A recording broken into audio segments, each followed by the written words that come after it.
Bonjour à toutes et à tous et bienvenue dans ce nouvel épisode de Dev Café, toujours aussi matinal car si vous l'aviez pas remarqué c'est publié dès 7h chaque matin.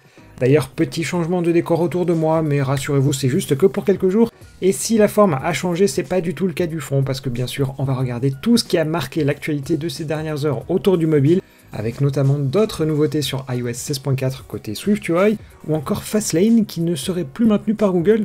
Mais avant de regarder ça, jusqu'à demain soir, il y a un concours pour faire gagner des tickets pour la conférence Flutter Heroes qui aura lieu vendredi.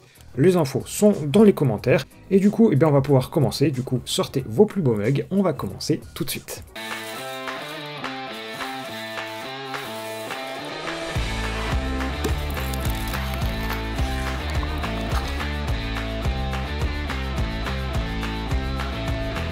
Pour commencer, Google a annoncé un événement uniquement en ligne autour des jeux, et vu que Stadia n'existe plus, ça concernera Android et le Google Play, mais aussi toute la partie cloud avec Firebase et la Google Cloud Platform. Pour le moment, il n'y a aucun détail sur le contenu précis qui a été dévoilé, mais il devrait normalement y avoir quelques petites annonces. Par conséquent, si la thématique vous intéresse, vous pouvez aller sur le site qui est en description ou également dans le petit i pour avoir plus d'infos, sachant que l'événement aura lieu le mardi 14 mars.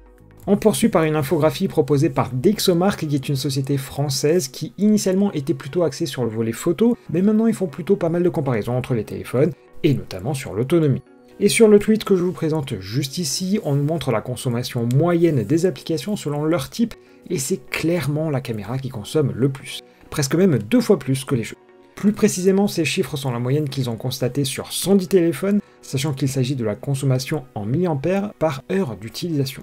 Ils expliquent ensuite pourquoi la caméra est si consommatrice. Et bien d'une part l'écran est tout le temps allumé, mais surtout dans la mesure où les téléphones ont maintenant plusieurs capteurs qui permettent de zoomer notamment à des coefficients différents, et bien chacun est allumé pour faciliter la transition. Mais chaque capteur a son propre autofocus ou encore sa propre stabilisation, ce qui fait en toute logique que ça consomme davantage. Là-dessus, on rajoute la consommation de RAM et du processeur, mais ce sont surtout les processeurs dédiés qui rentrent en compte ici pour améliorer la netteté ou encore ajuster les couleurs. Et c'est d'autant plus vrai qu'aujourd'hui on parle de computational photography, et en plus j'oubliais, il y a aussi le GPS, donc vous voyez, c'est pour toutes ces raisons que ça consomme beaucoup. Et maintenant, la prochaine fois que vous allumerez la caméra de téléphone, eh bien vous comprendrez pourquoi parfois il faut un petit temps avant que ça se démarre. On poursuit avec des statistiques, cette fois-ci fournies par Affigures, qui s'intéresse à un fléau que vous n'imaginez probablement pas, l'abandon des applications. Alors même si ça peut prêter à sourire, ça concerne tout de même une application sur 3. Alors concrètement, il s'agit du pourcentage des applications et jeux qui ont été publiés autant sur le Google Play que sur l'App Store et qui n'ont pas été mis à jour depuis plus de 2 ans. Mais on peut prendre ce graphique d'une autre manière, à savoir la durée qu'il y a depuis la dernière mise à jour, et on peut presque extrapoler pour en faire une moyenne sur le temps entre 2 mises à jour. Et ce que l'on remarque, c'est que peu d'applications sont mises à jour mensuellement. Si toutefois on revient à l'abandon des applications, on peut voir les chiffres de 2 manières. Soit en disant qu'elles ont échoué car le marché n'existait pas, soit au contraire en se disant que c'est une opportunité, car certes, les applications en question n'ont pas réussi, mais parfois ce sont peut-être que des petits détails qui sont à l'origine d'un échec. Et dans cette optique, voici les catégories qui offrent le plus d'opportunités. Donc là je vous montre le podium des 3 principales, composées de l'éducation, des utilitaires et des entreprises. Alors bon, pour la première catégorie, on comprend assez facilement, alors que les 2 autres c'est quand même assez vaste. On poursuit avec des infos plus concrètes autour de HarmonyOS. Alors je sais, je suis probablement le seul français à en parler, mais n'oubliez pas qu'à minima ça concerne toute la population chinoise, et donc 1 milliard d'habitants. Mais chose que vous ne savez peut-être pas, HarmonyOS a aussi une déclinaison open source, nommée en toute logique Open Harmony. On apprend ici qu'un fork nommé FlyHongOS Lite a été conçu pour fonctionner sur les terminaux financiers, par exemple comme les distributeurs d'argent. L'autorité financière chinoise a validé son utilisation, ce qui veut donc dire que l'OS respecte non seulement les exigences de l'industrie, mais peut aussi être commercialisé. D'ailleurs, FlyHongOS Lite a été validé comme tournant sur la version 3.1 et c'est justement l'objet de la deuxième info. Car je vous en avais parlé la semaine dernière, mais la version HarmonyOS de la 3.1, elle est actuellement en cours de test avant une mise en prod prévue pour la fin de l'année. Contrairement à nos bêtas qui sont ouvertes à tous, eh bien Huawei fait du one-to-one en validant que vous ayez bien un téléphone pour y participer. Et on a en vidéo un aperçu des nouveautés pour les utilisateurs, mais vu que ça tourne sur une machine virtuelle, ça a l'air de ramer quand même pas mal sévère. Mais l'idée de cette 3.1, c'est d'améliorer ArcUI, qui est leur équivalent de SwiftUI ou encore de Jetpack Compose. Bon, en soi, je sais que cette news n'intéressait probablement que 0,1% d'entre vous, mais je trouve que c'est quand même intéressant de voir comment la Chine évolue, car aujourd'hui, ils ont la main sur beaucoup de hardware et ce serait pas étonnant que la couche logicielle y passe un jour ou l'autre. J'espère que ces premières infos vous auront été utiles, mais maintenant place aux actus en bref du jour, avec malheureusement encore des mauvaises nouvelles pour commencer.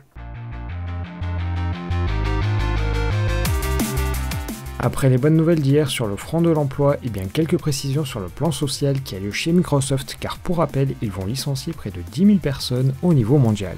On a désormais les chiffres pour la France, où il est question d'une perte de 200 emplois, soit environ 12% des effectifs français. Ensuite, attention à ne pas confondre avec le fabricant de smartphones Sony Ericsson, mais Ericsson, l'équipementier téléphonique suédois, vient d'annoncer se séparer de 1400 employés au niveau mondial.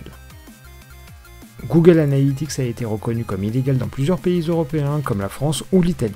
Cette liste est désormais agrémentée de la Finlande pour les mêmes raisons que précédemment, à savoir que des données sortent du territoire européen. Vous souvenez-vous du Nothing Phone? Ce téléphone était sorti l'été dernier par l'ancien initiateur de la marque OnePlus. Et bien ce même Carl Pei vient d'affirmer dans un tweet que les premières versions du téléphone étaient externalisées, mais que d'anciens développeurs d'OxygenOS, c'est-à-dire la ROM de OnePlus, ont intégré les effectifs de la marque Nothing. Le W3C proposait depuis 2006 un outil appelé Unicorn, permettant de valider qu'une page web soit bien valide avec des vérifications sur le respect aux normes du web. Et malheureusement cet outil fermera ses portes le 31 mars car il n'y aura plus de ressources en interne pour maintenir le projet. Et enfin, terminons sur une note culturelle puisqu'Apple TV+ diffusera le film Tetris dès le 31 mars.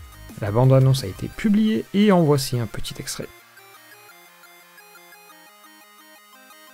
On reprend et je pense pas que Fastlane soit un outil étranger pour vous, mais au cas où c'est un outil dédié au mobile pour concevoir des workflows pour les CI/CD, c'est-à-dire builder les applis, faire tourner les tests ou encore déployer sur les stores.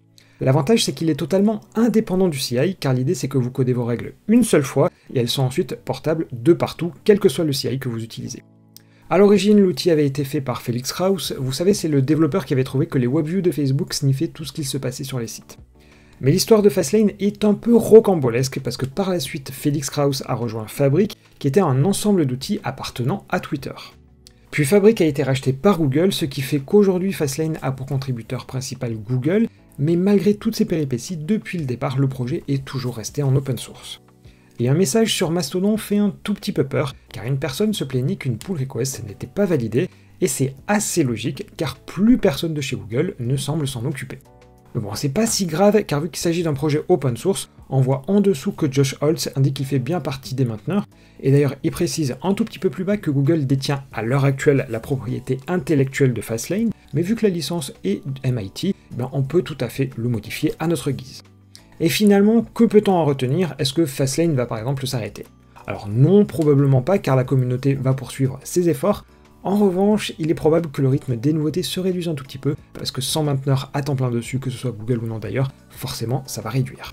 Et on poursuit à nouveau avec Google, mais cette fois-ci avec Android, où il s'était fait condamner en octobre pour ses pratiques anticoncurrentielles par la commission indienne de la concurrence. Après avoir fait un appel qui n'a pas fonctionné, Google n'avait que quelques jours en janvier pour montrer patte blanche, sachant que pour vous la faire court, Google était accusé de forcer les constructeurs de téléphones à embarquer des applications ou encore que les boutiques d'applications tierces devaient être plus facilement accessibles.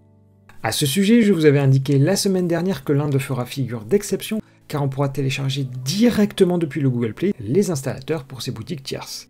Mais je vous avais indiqué il y a quelques jours que Google traînait quand même des pieds et qu'Epic Games s'en était plaint, car il voudrait que l'Epic Games Store y soit disponible. Et sur le volet des applications préinstallées, on en apprend un peu plus avec ce leaker, et selon ces infos, aujourd'hui les constructeurs doivent se plier au MADA pour Mobile Application Distribution Agreement, dans lequel on retrouve l'obligation d'intégrer des applis comme Chrome, Drive ou Gmail, et ces contraintes vont continuer de s'appliquer aux constructeurs qui souhaitent vendre à l'international, en dehors de la Russie, de la Turquie et de l'Union européenne. D'ailleurs, en Europe, ça s'appelle le EMADA pour donc Europe. Et il va y avoir désormais un IMADA pour l'Inde. Concrètement, vous voyez dans la colonne du milieu les applications que les constructeurs doivent embarquer dans le cadre du MADA tout court, et que vous devez normalement avoir sur vos téléphones. Et on voit que le IMADA sur la droite n'aura que le Google Play et les Play Services. Par ailleurs, dans ce contrat, on peut voir que l'obligation d'avoir la barre de recherche sur le launcher n'y est plus, ou encore que les utilisateurs doivent aussi pouvoir choisir leur moteur de recherche. Mais Google est malin, car l'IMADA en tant que tel leur permet d'être en règle avec l'Inde, sauf que Google aimerait bien que les applications manquantes soient tout de même encore installées. Et pour ça, il existe un Indian Placement Agreement, et pour chaque application intégrée, les constructeurs recevront une prime.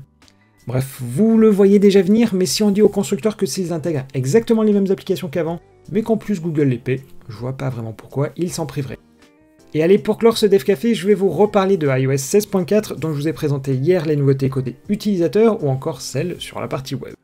Mais autant sur iOS 16.3, Apple n'avait pas trop pensé à nous, autant sur cette 16.4, il y a quelques nouveautés sur SwiftUI, principalement autour des sheets, et je vous fais rapidement un tour des nouveautés.